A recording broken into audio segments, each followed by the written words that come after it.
Welcome to Virtualize Everything.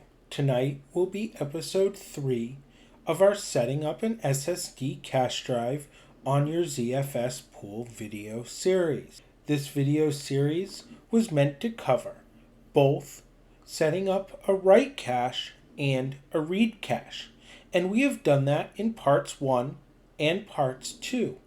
Well, what if you wanted to set up a read cache and a write cache, but you only had one SSD that you wanted to use? Well, we can do that too, but it takes a little bit more work. So let me cover those steps so you know how to set up both a read and write cache on a single SSD drive. As in our previous videos, I have set up a ZFS pool using 3 virtual disks and added a emulated SSD 10 gigs in size.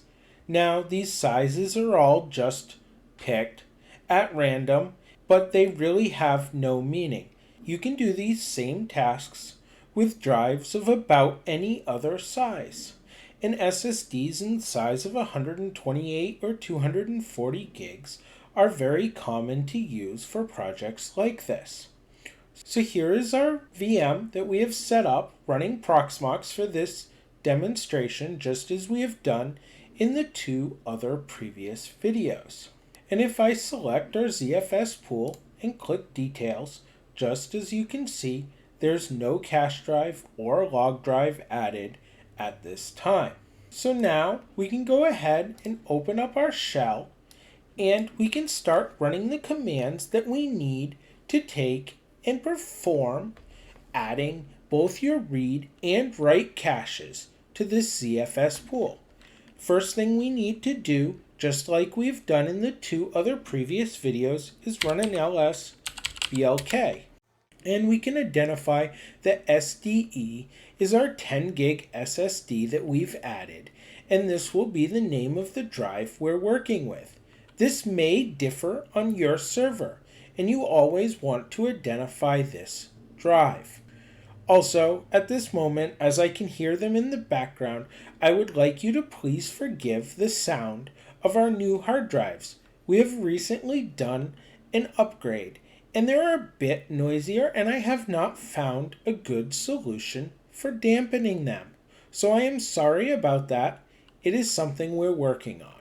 Now, moving on with our video.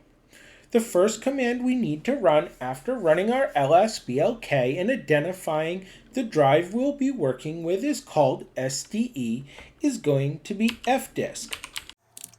After entering fdisk, we need to put a /dev, then a /drive name. The drive name again is going to be SDE tonight, but this may differ on your server.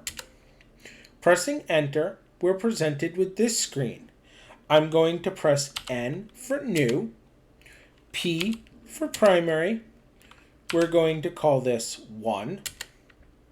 Default start size is acceptable, so just press enter. Now we're going to be asked for the ending sector, and I am just going to bring up my calculator using the number they gave us for the default ending block, and then dividing it by 2 will give us half of the drive. Now, if you would not like to use half of your drive, you can use other methods to figure out what your ending block will be. But since I would like to use half the drive, I am just going to divide by 2, and then I can enter that number.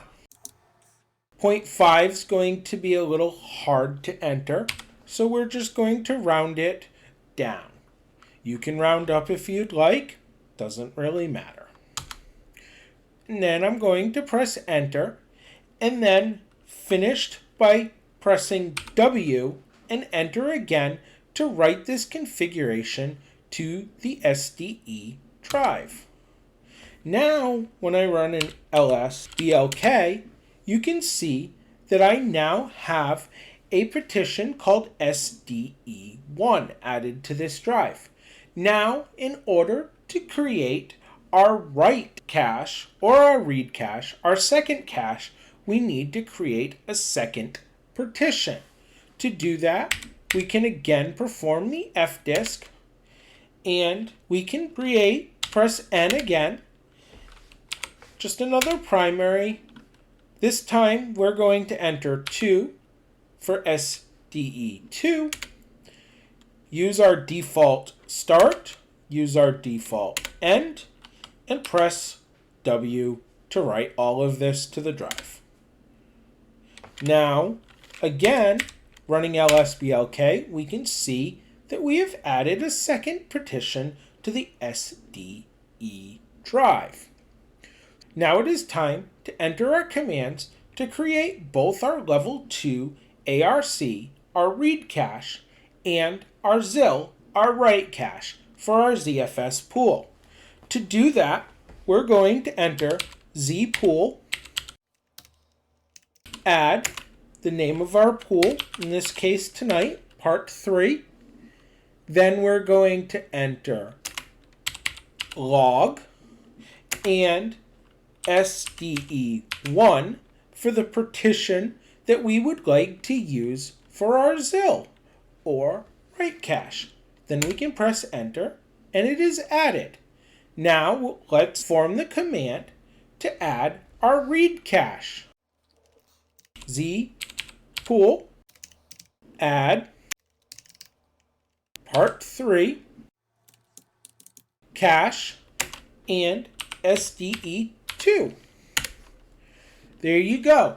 Now, if we open up our web interface again and click details, you can see that we've added both a log and a cache for our read and write caches for our ZFS pool on the same SSD. I hope you enjoyed tonight's video, found it beneficial towards any ZFS pools you might be thinking about using. As always, have a good night.